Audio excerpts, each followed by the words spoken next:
Hello மக்களே, நான் உங்கள் கோபிநாத் ராஜி. நான் இன்றைக்கி எந்த டெம்பிளுக்கு ட்ராவல் பண்ணியிருக்கேனாக்கா, வேலூர் மாவட்டம் காட்பாடி வட்டத்தில் இருக்க வள்ளிமலை முருகர் கோயிலுக்கு தாங்க.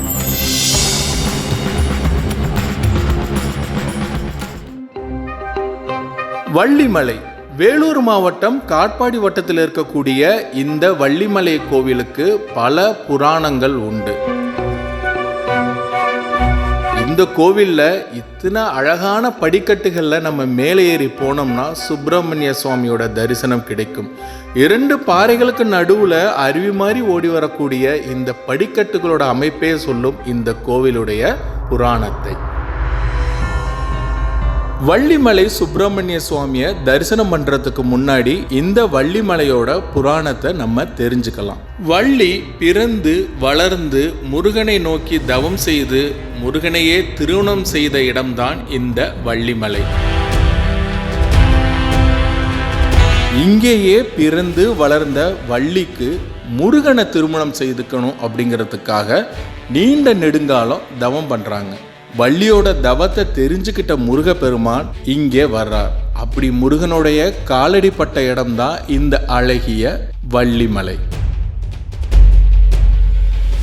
இந்த கோவிலோட வரலாறு என்னன்னு பார்த்தீங்கன்னாக்கா, நம்பிராஜனோட வளர்ப்பு மகளான வள்ளி முருகப்பெருமானை அடையணுன்றதுக்காக நிறைய பிரார்த்தனைகள் பண்ணிட்டு இருக்காங்க. அதை தெரிஞ்சுக்கிட்ட முருகப்பெருமான் வள்ளிமலையை தேடி வள்ளியை பார்க்க வராரு.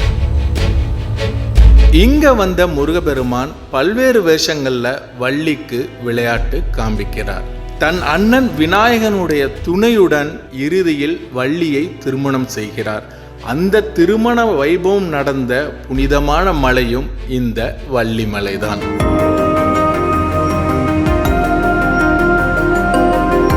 பக்தர்கள் பெரும் கூட்டமாய் இங்கு வந்து வள்ளியும் முருகனையும் தரிசித்து அவர்களின் அருளை பெறுவதற்கு மிக மிக முக்கிய காரணமா இருந்த ஒருவரை பற்றி தான் இப்ப நம்ம பார்க்க போறோம்.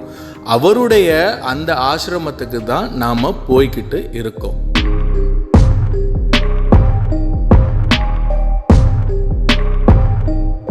இறைவனின் இருப்பிடத்தை மகான்களின் மூலம் தெரிந்து கொள்ளலாம். இது இயல்பு. இந்த வள்ளிமலை புராண ஸ்தலத்தை வெளிக்கொண்டு வந்து கடைக்கோடி பக்தனுக்கும் தெரியப்படுத்திய ஒரு பேராற்றல் வள்ளிமலை திருப்புகழ் சாமியையே சாரும். இவருக்கு சச்சிதானந்த சுவாமிகள் அப்படிங்கிற இன்னொரு பெயரும் உண்டு.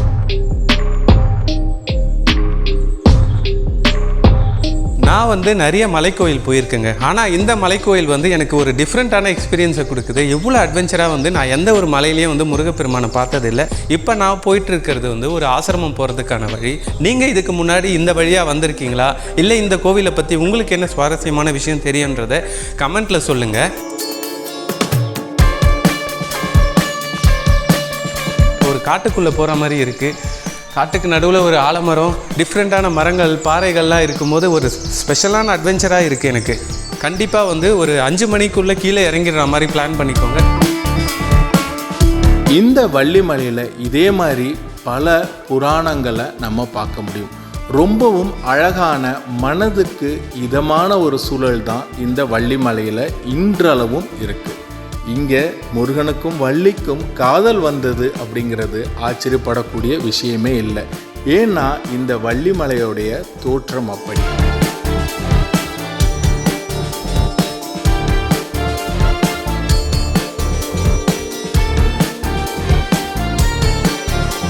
ஒரு பெரிய ட்ரெக்கிங்க்கு அப்புறமா இந்த திருப்புகழ் ஆசிரமத்தை ரீச் ஆகிட்டேங்க. இங்கே சூரியன் காணாத சுனை இருக்குது, பொங்கியம்மன் சன்னதி இருக்குது, அதுக்கப்புறமா சச்சிதானந்த சுவாமிகளுக்கு ஒரு ஜீவசமாதியும் இருக்குது. அருணகிரிநாதரின் திருப்புகழை பாடல் வடிவமாக்கிய பெருமை வள்ளிமலை திருப்புகழ் சுவாமிக்கு உண்டு. அதனாலேயே இந்த பெயர் அவருக்கு. இதற்கு பின்னால் இருக்கக்கூடிய சுவாரஸ்யமான விஷயம் என்ன அப்படின்னா, ஒரு முறை வள்ளிமலை சுவாமி முருகனை தரிசித்துட்டு வரும் பொழுது இடைமறுத்த சிறுமி திருப்புகழை எப்படி பாட வேண்டும், எந்த ராகத்தில் பாட வேண்டும் என்று சொல்லி கொடுத்து, இந்த பாடலை கேட்கும் பொழுது உன் மனதில் பக்தி பரவசம் பொங்கவில்லையா என்று கேட்டு தன்னை யாரென்று அறிவிக்காமலேயே மறைந்து போனதாகவும் சொல்லப்படுது. இந்த வார்த்தையை கேட்டதுனாலே இந்த கோவிலுக்கு பொங்கி அம்மன் ஆலயம் என்று அன்று முதல் இன்று வரை வழிபாடு செய்யப்பட்டு கொண்டிருக்கிறது. நீங்கள் பார்த்துக்கிட்டு இருக்க இந்த பொங்கியம்மன் ஆலயம் ஒருவேளை வள்ளியாக கூட அந்த சிறுமி இருக்கலாம் அப்படிங்கிற ஐயம் எல்லோருக்குமே இருக்கும். மலையின் மேலே இந்த சச்சிதானந்த சுவாமிகளுடைய ஜீவ சமாதியை தான் இப்போ நம்ம பார்த்துக்கிட்டு இருக்கோம். 1950 இங்கே ஜீவசமாதி அடைஞ்சதா சொல்லப்படுது. முருகனுடைய சேவையே இந்த நாட்டிற்கும் பக்தர்களுக்கும் தேவைன்னு முருகன் அடிமையா இங்கே இருந்து சேவை செஞ்சது மட்டுமல்ல, அருணகிரிநாதர் எழுதிய திருப்புகழை பாடல் வடிவமாக்கிய பெருமை இந்த வள்ளிமலை திருப்புகழ் சுவாமிகளுக்கே சேரும்.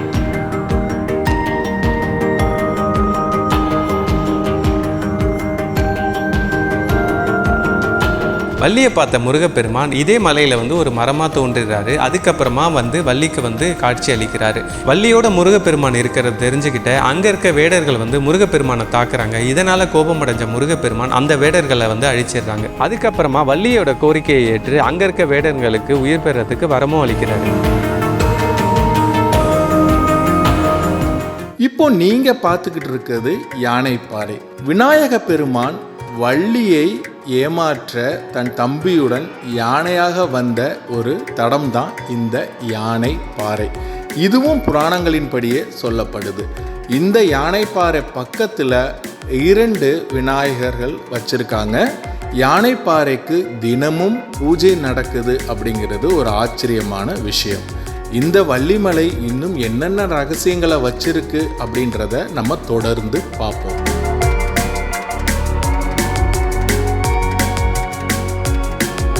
நான் ஏறிட்டு இருக்க இந்த மலையோட உச்சியில் தாங்க திருமால் கிரீஸ்வரர் இருக்காரு. வள்ளியும் முருகனும் ஓடியாடி காதல் செஞ்சு திருமணம் செஞ்ச ஒரு இடம் இந்த வள்ளிமலை அப்படிங்கிறது நமக்கெல்லாம் ஒரு ஆச்சரியமான புராணமாக இருக்கும். இன்னும் ஒரு விஷயம் சொல்கிறேன் கேளுங்க. இந்த வள்ளிமலையில் முருகனை நோக்கி தவம் செஞ்சுக்கிட்டு இருக்கப்போ வள்ளி சிவலிங்கமும் ஒன்றும் செஞ்சு அதற்கும் பூஜை பண்ணிக்கிட்டு இருந்தாங்க. சுப்பனை திருமணம் செய்ய அப்பனுக்கு பூஜை செய்த வள்ளி அப்படின்னு கூட நம்ம சொல்லலாம். அந்த சிவன் கோயிலை தான் இப்போ நீங்க பார்த்துக்கிட்டு இருக்கீங்க.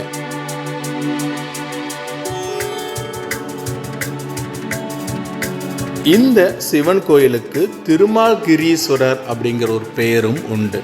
மலையின் உச்சியில் இருக்கக்கூடிய இந்த சிவன் கோயில் மிக மிக சக்தி வாய்ந்தது மட்டும் கிடையாது, ரொம்பவும் அழகான ஒரு இடத்துல இந்த சிவன் கோயில் இருக்கு. மலைப்பாறைகள், காடுகள், இது எல்லாத்துக்கும் மேலே கிரீடம் போல இந்த சிவன் கோயில்கள் இருக்கிறத பார்க்குறப்போ நம்ம அறியாமலே பக்தி பரவசம் அதிகமாகுது.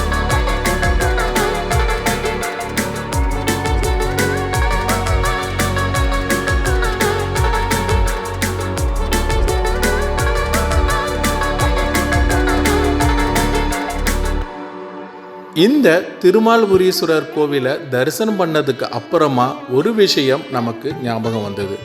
சைவமும் வைணவமும் ஒரு சேர இந்த இடத்துல இருக்கிறதா நமக்கு தோணுது. ஏன்னா இந்த கோயிலில் பெருமாள் கோயிலில் வைக்கிற மாதிரி சடாரி தான் வைக்கிறாங்க. ஸோ இங்கே இருக்கக்கூடிய சிவனுக்கு சடாரி ஆசீர்வாதம் அப்படிங்கிறது வித்தியாசமான ஒரு முறை.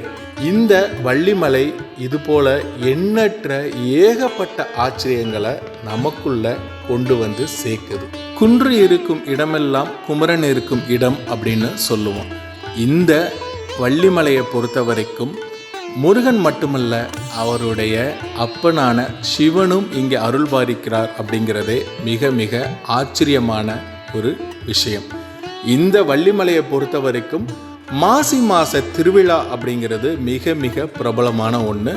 10 நாள் நடக்கக்கூடிய இந்த திருவிழாவுக்கு பக்தர்கள் கூட்டம் அலைமோதும்.